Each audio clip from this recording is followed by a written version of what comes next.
Hello सभी प्यारे दोस्तों को अनुसर का प्यार भरा नमस्कार।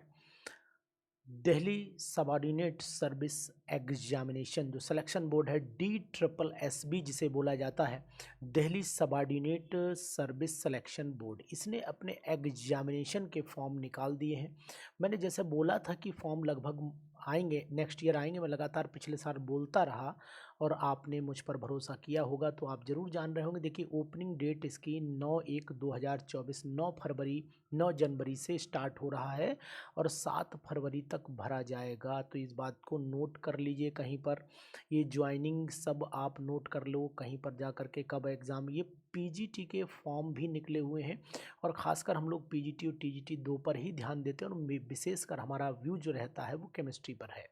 Delhi subordinate service selection board DSSB invite the online application form eligible candidates for the recruitment of the post of post graduate teacher. ध्यान दो भैया, पोस्ट ग्रेजुएट टीचर के लिए वैकेंसी आई हुई है और ये कहाँ पर आई हैं? In the respect under the mention department of the government of NCT of Delhi as autonomous local bodies as per detail given below. अब कहाँ कहाँ पर है हमें तो फिलहाल बाकी वैकेंसी से मतलब नहीं है, लेकिन ये PDF आपके लिए अटैचमेंट में लगाऊंगा। हमें जो मेनली फोकस करना है वो अपनी इन वैकेंसीज़ पर करना है। लेकिन मैं आपको बता दूं सबसे पहले वैकेंसीज़ जो हैं वो इसमें बैकलॉग की वैकेंसीज़ भी भरी जाएंगी, लेकिन अनरिजर्व्ड कितनी है? Unreserved OBC SC ST EWS फिर टोटल आ गई है ना।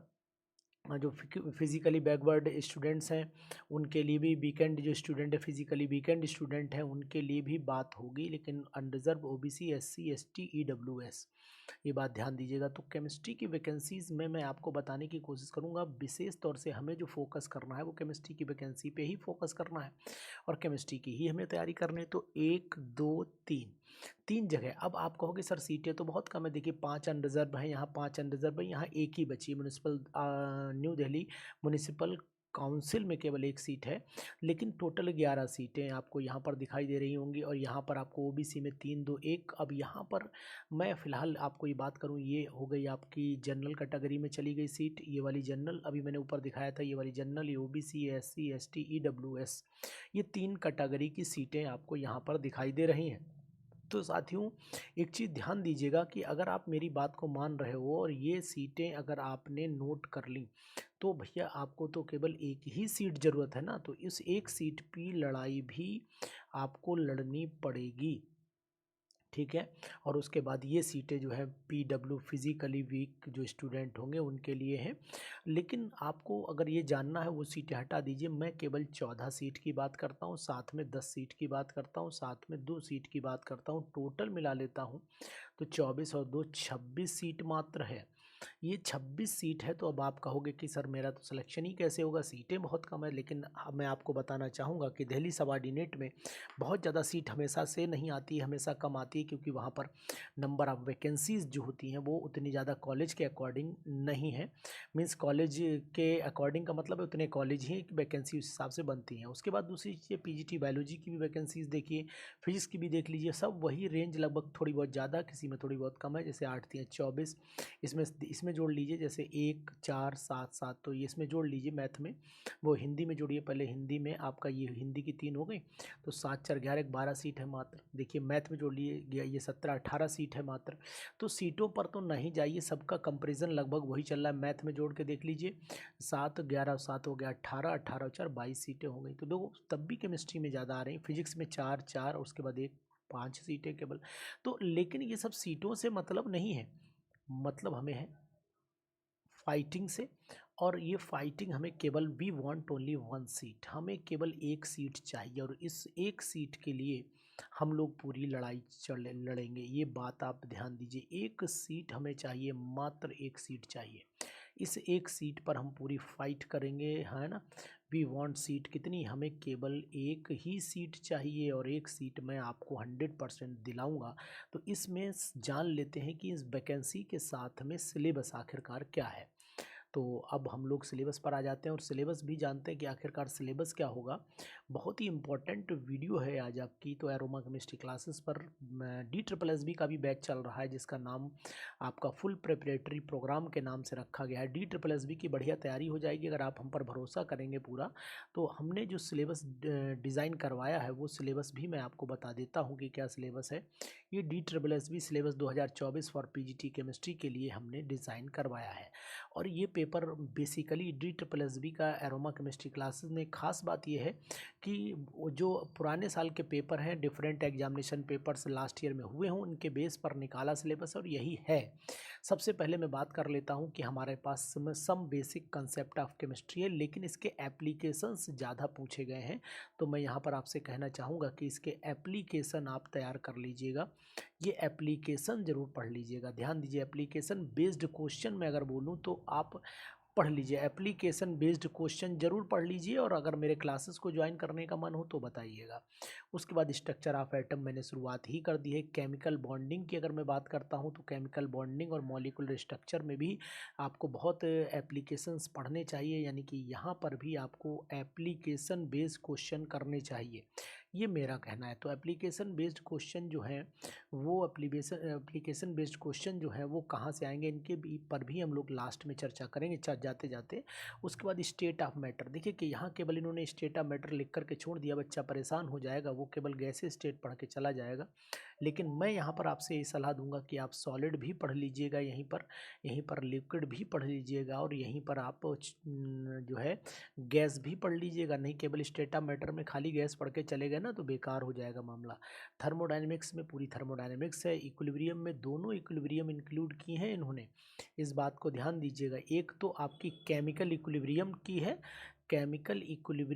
है, और साथ में इन्होंने एक आयनिक इक्विलिब्रियम भी की है, आयनिक इक्विलिब्रियम। तो दोनों है, बहुत ही इंपॉर्टेंट है। बाद में आपको मार्किंग भी बताऊंगा, डिटेल स्टडी भी बताऊंगा, लेकिन पहले आप सुन लीजिए सिलेबस क्या है।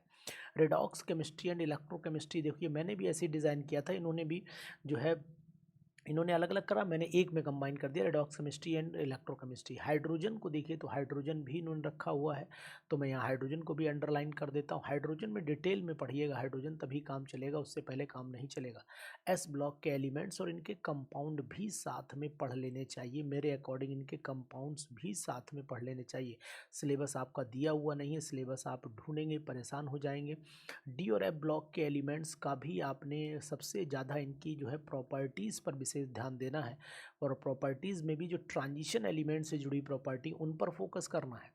कोऑर्डिनेशन कंपाउंड में भी और आर्गोनोमेटेलिक कंपाउंड में दोनों पढ़ लीजिएगा। एक ग्रिग्नार्ड रिएजेंट को जरूर पढ़ लीजिएगा, ग्रिग्नार्ड रिएजेंट, और एक आपका मतलब RLI-X भी पढ़ लीजिएगा। मेरे हिसाब से RLI ही बोलते हैं जनरली, X तो सिंपल लगा ही दिया गया है, तो ये बातें ध्यान दीजिएगा। RLI भी पढ़ लीजिएगा और R2CU भी पढ़ लीजिएगा, मेरे हिसाब से दोनों R2CU भी पढ़ लेना।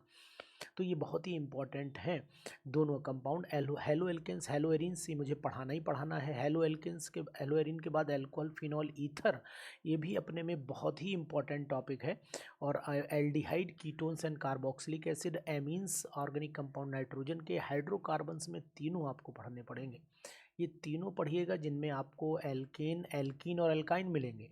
तो यहाँ पर मैं एल्केन की बात कर लेता हूँ, यहाँ पर एल्कीन की बात कर लेता हूँ, और यहाँ पर मैं एल्काइन की बात कर लेता हूँ। दोनों को ही बहुत ही इंपॉर्टेंट है। इन्वायरमेंटल केमिस्ट्री को सबसे लास्ट में लीजिएगा, उसके बाद सॉल्यूशन और केमिकल काइनेटिक्स। लेकिन मैं इसके साथ दो चीज़ें और बढ़ाना चाहूँगा जो मैंने अभी इसमें नहीं बढ़ाई हैं। जो मैंने क्वेश्चंस देखे हैं वो थोड़े से क्वेश्चन इस पर भी थे जो नहीं बढ़ी हैं, इसके अंदर मैं नहीं बढ़ा पाया बाई चांस। एक तो पॉलीमर्स पर भी एक आध क्वेश्चन मैंने देखे हैं, तो पॉलीमर्स बहुत ज़्यादा नहीं पढ़ना, एक केवल इंट्रो पढ़ लीजिएगा इसका, पॉलीमर का इंट्रो पढ़ लीजिएगा। और दूसरा 21वां पॉइंट, बायोमॉलिक्यूल का भी इंट्रो, बायोमॉलिक्यूल में इंट्रो पढ़ लीजिएगा। बायोमॉलिक्यूल का भी आपको इंट्रो ही पढ़ना है, अगर पेपर उठा करके देखेंगे तो आपको ये पता लग जाएगा।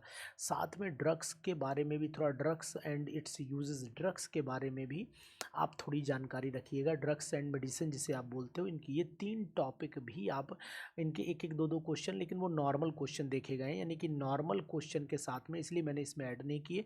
तो अगर आपको ये सिलेबस अच्छा लगा हो तो बहुत अच्छी बात है, लेकिन हाँ कुछ चीज़ें नीचे वाले पेज पर भी डालेगी, नहीं डाली है यार, मैं समझा कि मेरे चेले ने नहीं डाली, वो शाबाश मेरे चेले, डाली है तुमने। सरफेस केमिस्ट्री भी इसके अंदर है, पॉलीमर्स भी जो मैं ऊपर लिख रहा था, बायोमोलिक्यूल है, केमिस्ट्री इन एवरीडे लाइफ का मतलब वही ड्रग्स को जो मैं बोल रहा था, और उसके बाद मेटलर्जी। ये 24 टॉपिक इसके अंदर शामिल किए गए, जो मैंने ऊपर लिख दिए तो वही है, इसको मिटा दीजिए अब। तो इसका मतलब हुआ कि हम लोग बिल्कुल अप टू द मार्क हैं। वाह चलिए, थैंक यू बेटा, आपने जो काम किया है। तो इसके लिए आपको एक काम ज़रूर करना चाहिए कि हमारे इस प्लेटफॉर्म पर जा सकते हैं आप, एरोमा केमिस्ट्री क्लासेस के प्लेटफॉर्म पर फ्री मटेरियल में जाकर के इस पीडीएफ को डाउनलोड कर सकते हैं। ये मेरा व्हाट्सएप नंबर है। अगर आपको बेस्ट स्टडी प्रिपरेशन चाहिए तो फुल प्रिपरेटरी प्रोग्राम हमने शुरू किया है। फुल प्रिपरेटरी प्रोग्राम जो है वो आपके लिए बहुत ही बेनिफिशियल होगी। अगर आप इस पीडीएफ को चाहते तो जाइए और डाउनलोड कर लीजिए फटाक से जाकर के सिलेबस के साथ में। तो अब तैयारी करिए भरपूर, किसकी, DSSB की। क्योंकि आपको केवल एक पोस्ट चाहिए और एक नौकरी आपको चाहिए, तो ऐसे दूसरों को भी एक चाहिए, तो ऐसे फाइट बनेगा और उस फाइट में जीतेगा कौन, ये तो परीक्षा बताएगी। तो प्लीज़ एग्जामिनेशन की बेस्ट प्रिपरेशन के साथ wish you all the best. Thank you.